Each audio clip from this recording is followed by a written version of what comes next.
Hey gang, David Michael Phelps here. My guest today on Working Man is Mark Albert. Mark is the editor emeritus of Modern Machine Shop magazine, a publication he worked for from 1980 until 2018. In his nearly 40 years writing about manufacturing, Mark has seen some tremendous changes in technology and technique, but he's also had a lot of time to discover the deep meaning of what it means to make things. On today's episode, we talk about how Star Wars, in its own small way, has helped to perpetuate stereotypes about manufacturing, and what manufacturing can teach us about the nature of the Holy Trinity. Yup, you heard me right on that last one. Mark is a fascinating guy, and whether you make flanges or firecrackers, manifolds or muffins, he's going to change the way you think about making stuff. So, without further ado, here's my chat with Mark Albert. Writing about manufacturing, especially metalworking manufacturing, has been a career and an occupation, but I also think it's been a vocation. You know, I sort of fell into this job sort of in a roundabout way. You know, I'd been an English major in college and graduate school, thought I might be headed for an academic career. Graduated and realized that, you know, I really didn't want to continue with schooling because at that point I realized it was getting in the way of my education, if you know what I mean. But I also realized that right after I graduated, I was going to get married and I needed a job. So I ended up working for the Social Security Administration for 3.5 years as a claims representative, but I was still interested in pursuing some kind of job in writing or editing, and they're not always easy to find. Happened to see an ad in a Sunday paper for this job at Modern Machine Shop. Never heard of Modern Machine Shop. What kind of magazine is that? But I thought, you know, I think I can do that. So I got in touch with the company the next day, sent them my resume.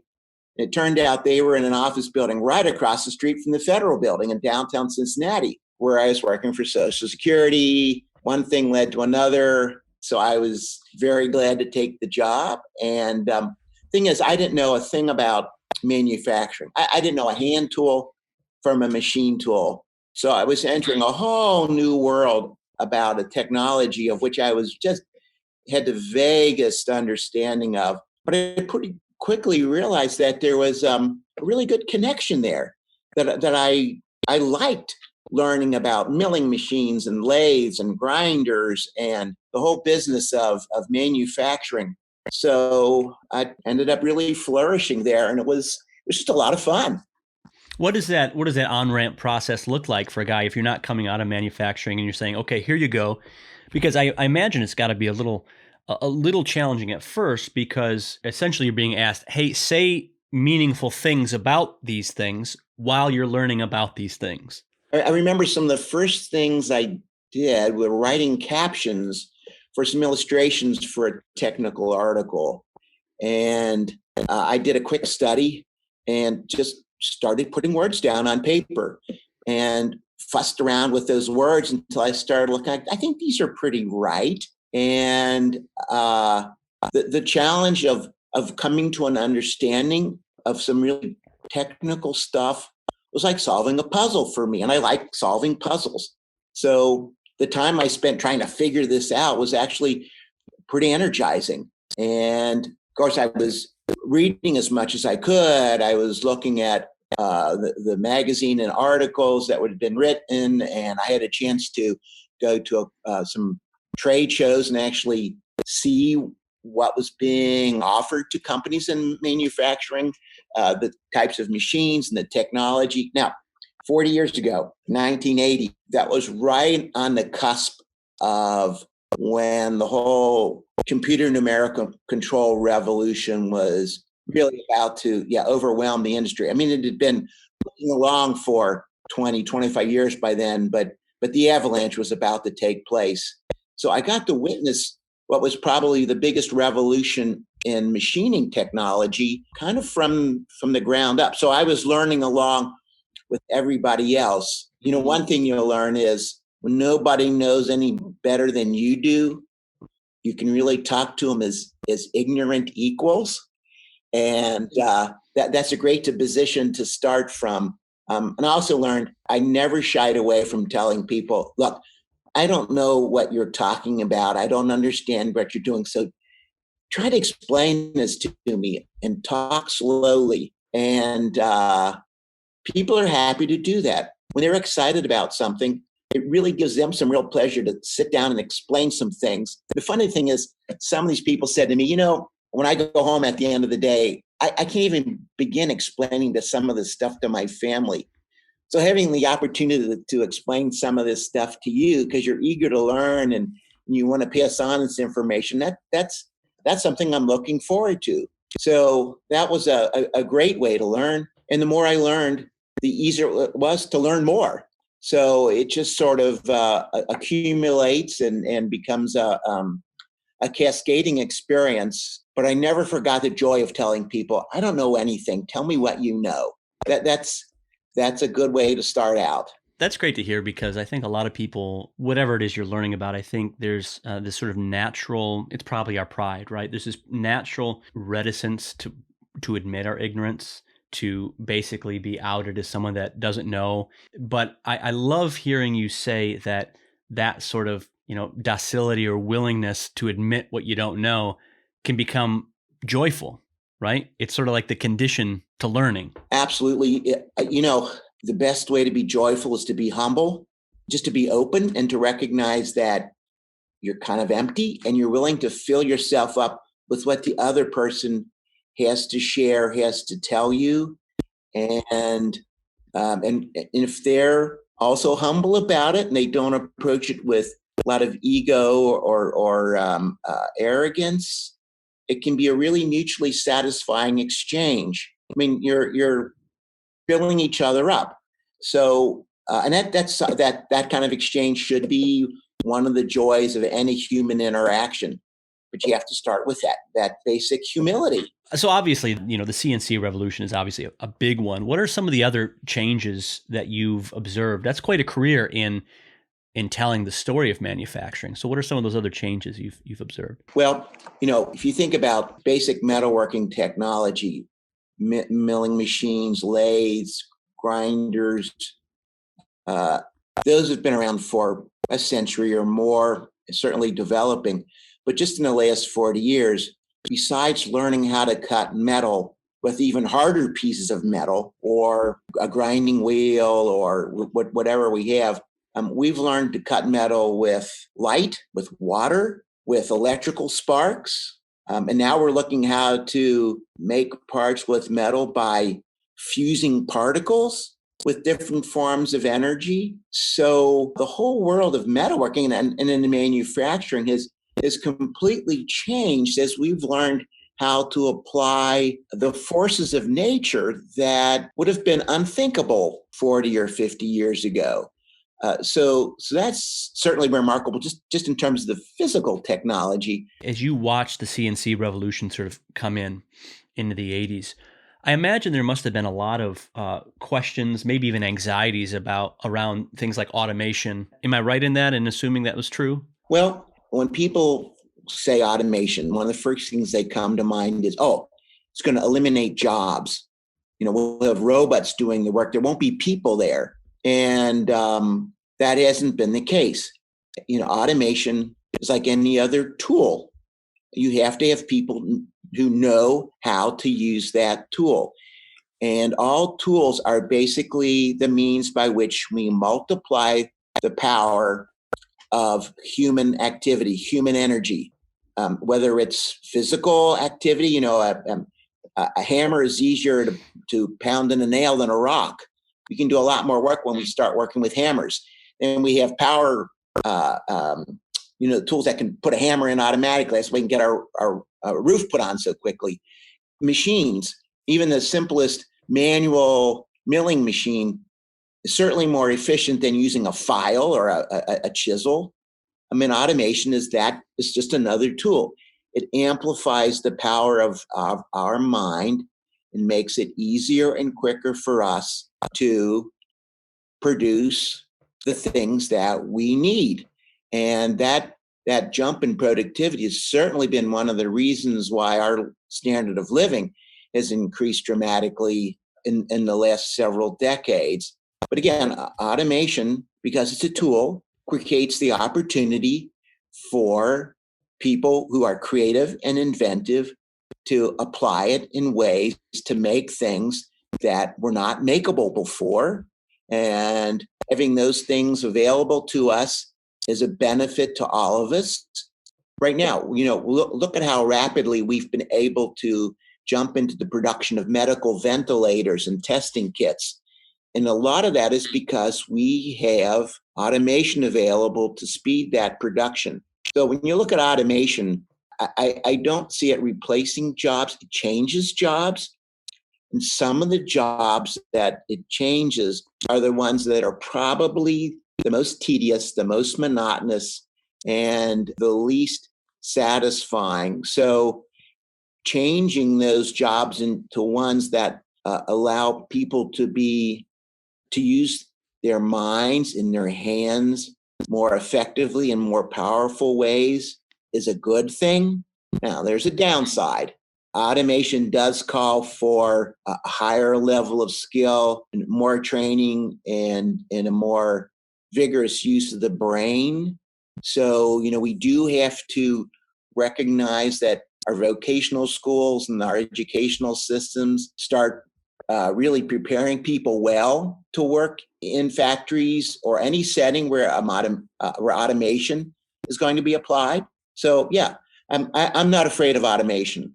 As I hear you talk, I think people, especially if people don't have any experience in manufacturing, I think their imaginations are largely driven by images or ideas about manufacturing. They're probably decades old. What would be surprising to someone who knows nothing about manufacturing, about modern manufacturing? When I think of modern manufacturing, it's going to be what I've seen in machine shops, some of them small family-owned operations and some really big companies that are making parts that go into jet engine, jetliners.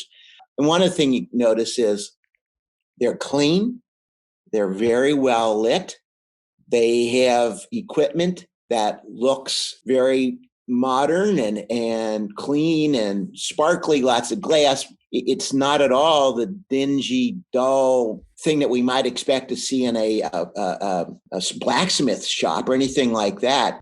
They're much more like laboratories or studios than what you think of as a factory.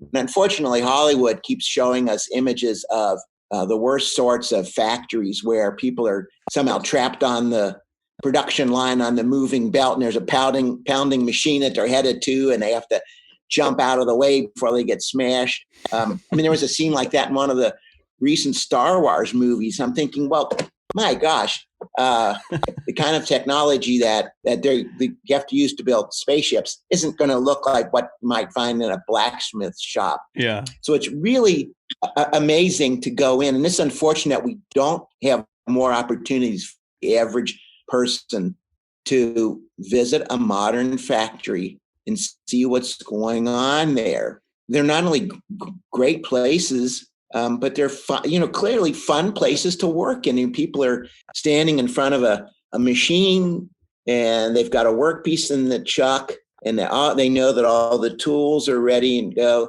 They stand back and close the door and push the button. Then the magic begins. And I'm sure if you've been in a shop where you've watched a machine tool, especially in a computer numeric controlled machine, you stand back and you watch and you see that tool moving on its own, and the chips are flying off the glass and the coolant splashing. You see this beautiful silvery workpiece taking shape in front of your eyes. That's magic. And I think if everybody got a chance to see that magic, they would have a much better understanding and a respect and an interest in what's happening in manufacturing. And if one of their children said, "Mom, Dad, I'd like to be a tool and die maker. I'd like to be a machinist," they wouldn't slap their forehead and say, "Oh, where did we let this child down? What happened? Where did we go wrong?" That'd be a wonderful career, because they know just how wonderful some of these places are to work in. So you've spent a career sort of telling the story like this, of finding and communicating what was really fantastic about manufacturing. What was it that put you on the spirituality question? where did that begin? Oh, again, that accumulated over a long time. I was involved in the act of creating articles, writing articles, and I could see there was a real similarity to the creative work I was doing and the sort of creative work that was going on in a lot of machine shops. And occasionally that would come up into some discussions. And in fact, some of the shops I visited, there was clearly an overt recognition that what they were doing was somehow God's work also. And I would bring that up at times. And I heard some really interesting testimonies about, what we do here is, we're inspired by the biblical injunction to be fruitful and to multiply, to be productive, to use these resources here and make things that are good and help people. And they were inspired by that. So I was certainly alert for that. And when I had the opportunity to work some sort of theme about this higher calling that we see in manufacturing, I did so in some of the columns, my personal opinion columns that I wrote for the magazine.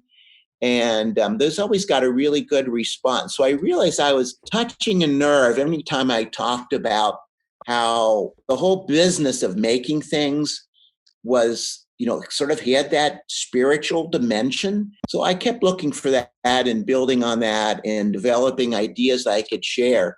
And I still think that's a really important and not looked at often enough aspect of what we do in manufacturing.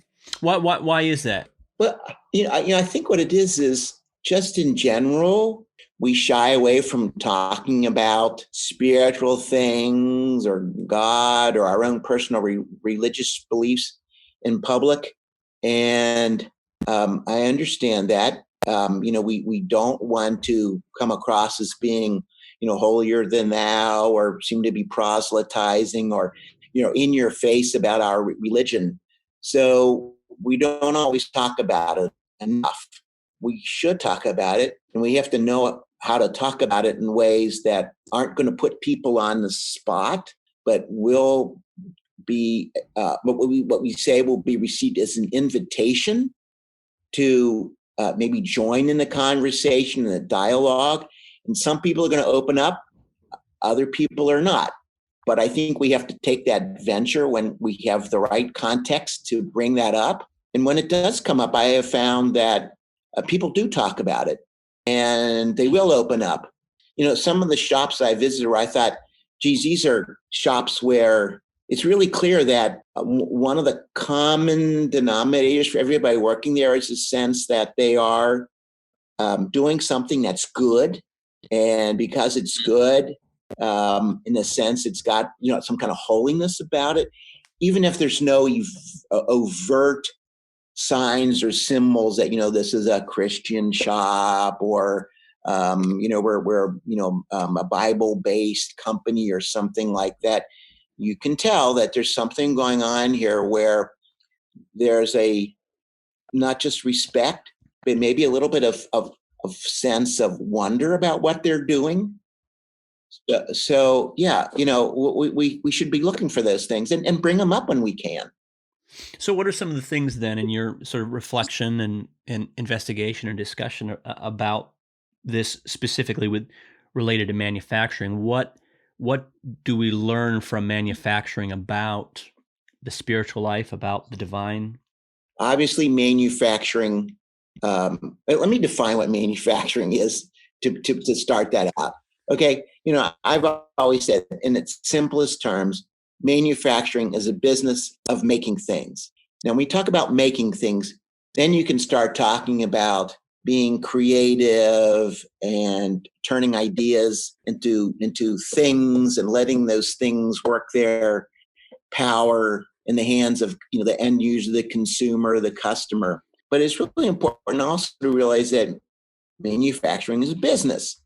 And that's what maybe distinguishes manufacturing from some other creative endeavors, such as, the artist working in a studio, the novelist working in his garret writing that great American novel, whatever. that the business aspects of manufacturing can't be overlooked. And, just real quick, a business means it's a gainful activity. It's making money. And when a company is making money, they can afford to meet their payroll. They can reward investors. They can add new machines. They can increase productivity. So there's a whole lot of good things that come from a company when it's profitable. So profit is important. And I think the moderate but constant interest in profit is something that has to energize a business enterprise, whatever it is. That's the profit motive. That's what our free enterprise system is all about. So when companies are successful and they're making money, all the good things that flow from being in the business of making things can happen. So, we shouldn't shy away from the fact that, companies need to be profitable. Profit's not bad. It's an important thing. It's just when our desire for profit gets excessive that we start seeing some of the evils come about that we want to avoid. But once that's in place, once you've got a context for a company can be in the business of making things, then we can start looking at making things. What's happening there? And here's really where I see the connection between the creativity that's involved in manufacturing, making things on milling machines, lathes, electrical discharge machines, assembly lines, whatever. You start to see that the pattern of creativity is there. When we're being creative, we start to get close to seeing that we live in a universe that's been creative, and that there is a creative consciousness or being that's behind this universe as our creator. And now we start to look for, well, how does my activity as a creator, whether I'm in a factory, a studio, in a concert hall, how does that start to tell us something about the creativity of God? Now we start to really get into some really important and I think enlightening things that creative people have access to that a lot of people who aren't so in tune to being, seeing their work as creative may not make a connection to. Does that make sense to you? Yeah, for sure. Yeah. They I mean, in their experience, they're going to find something that maybe mere thought alone isn't going to reveal to other people, right? No, absolutely. Any kind of creation. One of the things that really struck me as being a profound insight is that when I started thinking about my own creative process, and this goes back to some things I was studying when I was in school in terms of, where does the literary artist start and how does he work and what does he end up with? And one of the things I realized is that no matter what kind of work you're doing, you start with an idea. And so where does that idea exist? It just exists in my mind. The only way I can share that idea is I have to express it. I have to push it out into some kind of form that other people can look at and do something with. So literally that idea has to find some kind of expression. It literally you have to have a thing, you have to make something, whether it's write a poem, put a piece of metal on a machine, start putting notes on the staff of musical sheets, whatever you do, you've got to get that idea into some kind of expressive form. And then that form has to be made available to the people who behold it, who read it, who hear it, who look at this workpiece or this product. So now you've got this idea, you had the energy, the act of creation, and now you've got the power of this finished thing. And I look at that and I say, well, and this is, again, going back to some ideas I learned from Dorothy Sayers in her book, Mind of the Maker, this idea, this energy, and this power, those are an analogy of the Holy Trinity. God the Father is the idea. God the Son is begotten of that idea, and that from that Son and Father proceeds this Holy Spirit, this power. And all of a sudden you start realizing, well, why, if we are creative people and you look at what we're doing in our factories or wherever we are, you start to get some insight to what's the nature of God. Recognize that God is in fact this Trinity, and that when we create, we are somehow part of a Trinitarian experience. Now, all right, I'll admit, somebody standing in front of a machine tool might not be thinking, "Oh, gee, I'm experiencing the Trinity here." If given an opportunity to have that pointed out to them, I think they would say, "Yeah, okay, I see that." Now, that might be easier for talking to another writer, because they probably had the experience like me, where they said, "Yeah, I had this idea for a novel or a short story," or for me, I had this idea for a column I want to write. And I can tell you, I have this idea, and I know exactly what it's going to look like. I don't have the words for it, but I know what it's going to look like. And I know what sort of impact I think that finished piece might have. It's all there.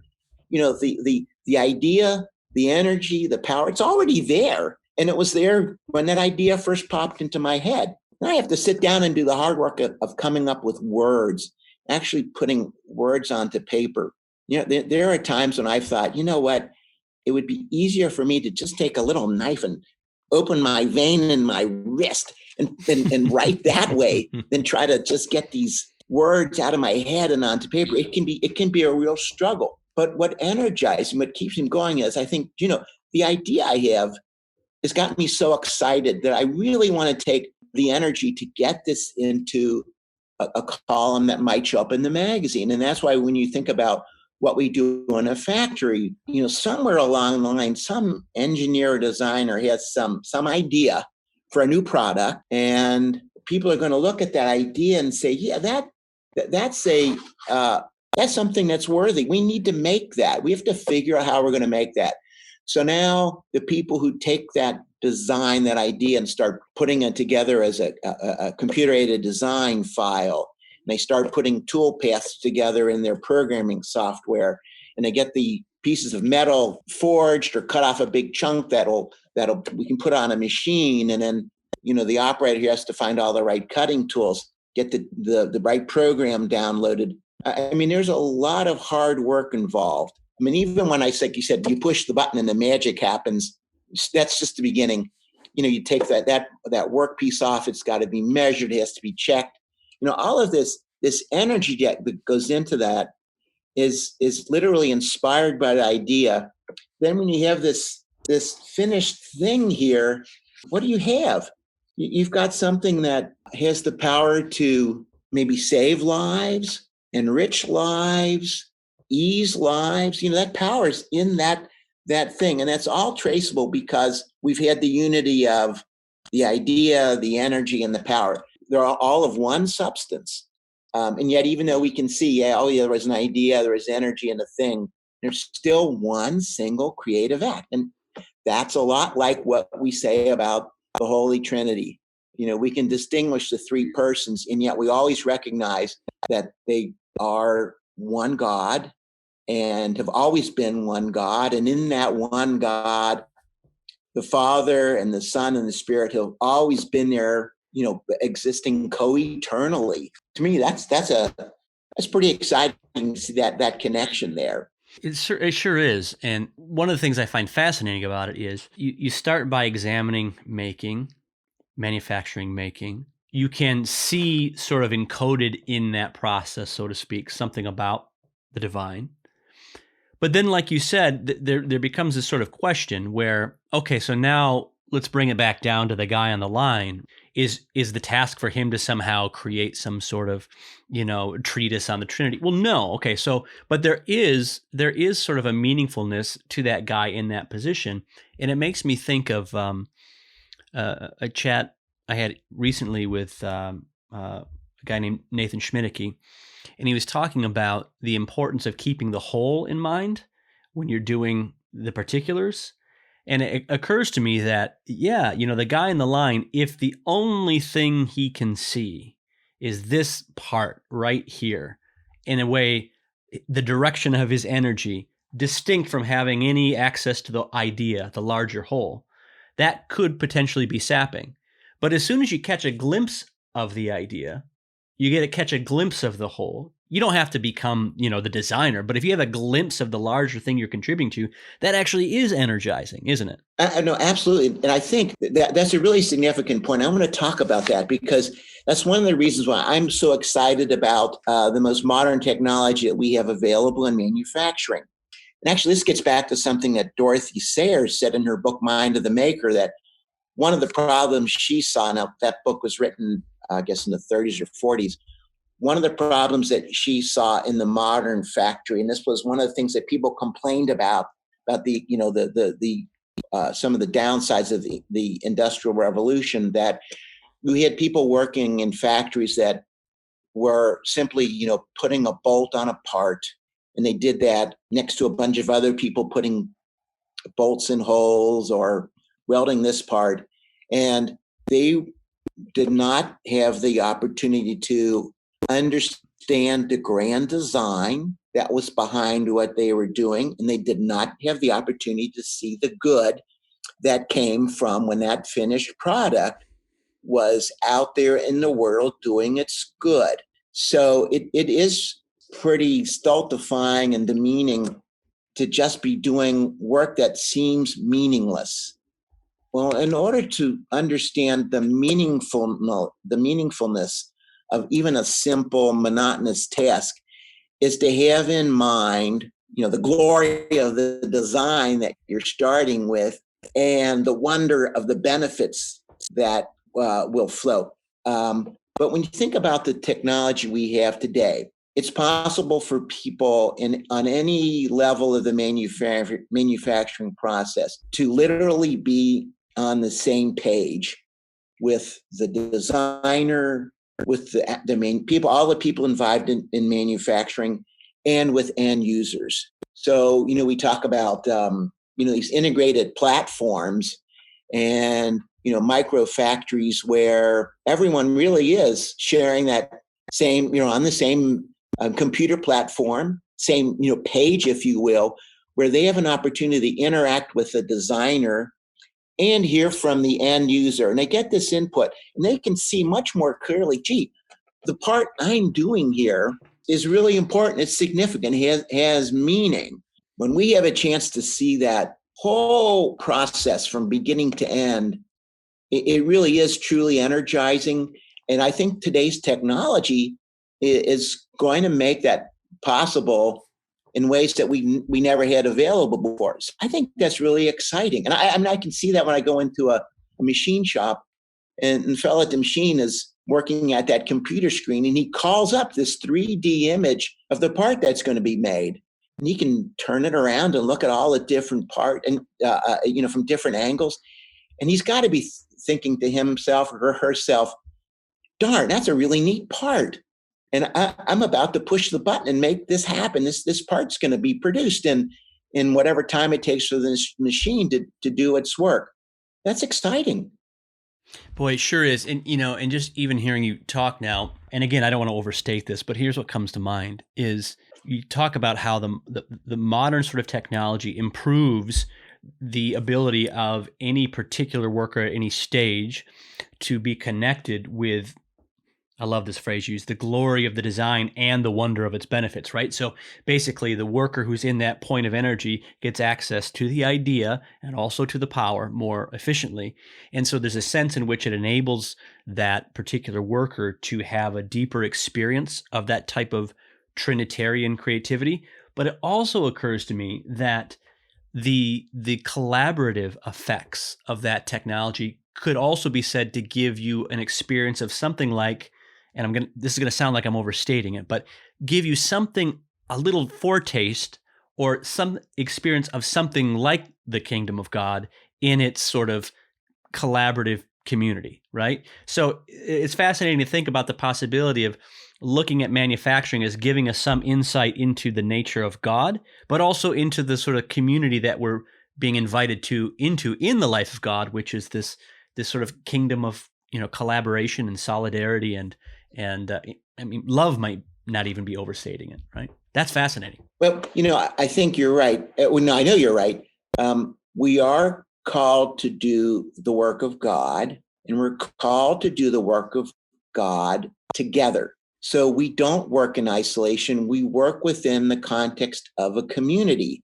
And to the extent that that community is held together by, mutual love for each other as part of that community, but also that this community worships God together as a community is also very important. Now, again, when you're on a factory and you're working with nearby other people working on their machines and they're struggling with the same things you might be struggling with, or having the same little triumphs you are, seeing a part come out right, whatever, there really is a bond there. And in manufacturing, especially today, nobody gets to do the whole thing himself or herself. Everything has to be done because somebody ahead of you did their part, and somebody after you is going to do their process to get this thing finished. And everybody has to be sure that, you've often probably heard this expression about, internal, external customers, that we have to treat each other as a customer, serve that customer, do what's right, even if it's the person at the machine that does the next part of the process. And when we get something that's coming from someone doing an earlier process, we have to know that they were interested in helping us do our part well, because if they don't, the whole thing isn't going to happen the way it should. So there really is a communal aspect to this. And I think that's why, even in the monastic experience, it was important for the monks or the nuns in the convent to work together, to go out in the field, to work in a bakery, or work as seamstresses or as planters, or whatever they were doing. That working together was going to build up their experience as a religious community. And I think in a way, if you look at what goes on, and especially in some of the company-owned shops I've visited, these really do have sort of they are brothers and sisters, in the sense of, brothers in a religious community or sisters in a religious community, that they have that sort of some sort of communal experience. And again, we talked about how technology can expand our powers as individual when it comes to making things. But working together also enlarges and empowers us as part of a team. That together we can do a lot more than we can do as individuals, even though as individuals we have to act with our own responsibility and sense of integrity and obligation. We have to fulfill that, but it's because we're part of a group. So if I had one last thought, I would say is, when we're involved in manufacturing or any creative act, it should be fun. We should enjoy it. Enjoying things is one of the great gifts we get from God. God enjoys his creation.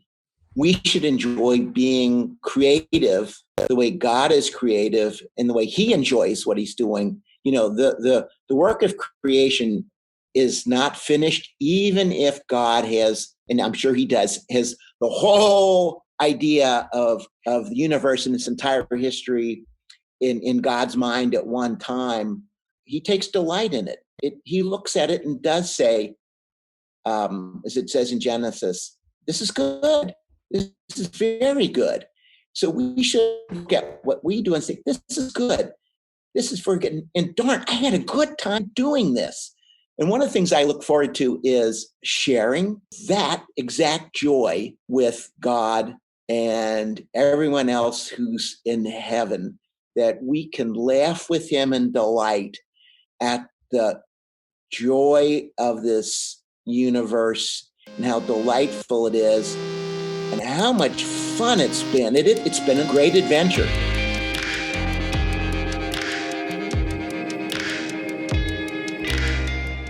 Hey everybody, as always, thanks for listening. I just want to touch on 3 real quick things before we go. 1, you're probably listening to this podcast now on a computer or on your cell phone, and you're about to hit the stop button to turn something else on, maybe even another episode of Working Man. But when you do that, when you pick up that phone or open that screen on your computer, before you rush off to another part of your digital life, would you take about 30 seconds to rate this podcast on Apple Podcasts? You should be able to do it in about 3 taps of your finger, and it would really help us out. And if you've got an extra 20 seconds more, you could leave us a review. It really does help us out, and more importantly, it helps us know how we can help you. Now, here's the second thing. Here at Harmel Academy, we've been processing applications for our inaugural class this year, and I've got to say, I'm really excited about the young men that are stepping forward. So as we continue to prepare for this fall, please share Harmel Academy with those you know. If you know a prospective student for this year or future years, if you know a priest who would benefit from gaining insight about the working men he's called to minister to, if you know a shop owner or a philanthropist who would be interested in supporting our work, anyone you think who would be interested, send us their way. HarmelAcademy.org, that's a great place to send them, and there you can join our mailing list where you'll get the most up-to-date news on Harmel. We can't continue to do what we do without a network of people like you who are willing to help us to do it. So any introduction you can make for us would be helpful. Thank you. And third, this last week was the Feast of St. Joseph the Worker. It's a very special feast for us at Harmel. And I just wanted to point you first to Al Cresta's show from May 1st. On that show, Harmel's president, Brian Black, was interviewed about what we do and why we're doing it. And so that's a nice, shareable, bite-sized introduction to Harmel Academy. Check it out. Tell your friends. And also, we put together an article for Catholic World Report about what St. Joseph can teach us about living in the age of coronavirus. So if you haven't checked that out yet, please head over there and tell them we sent you.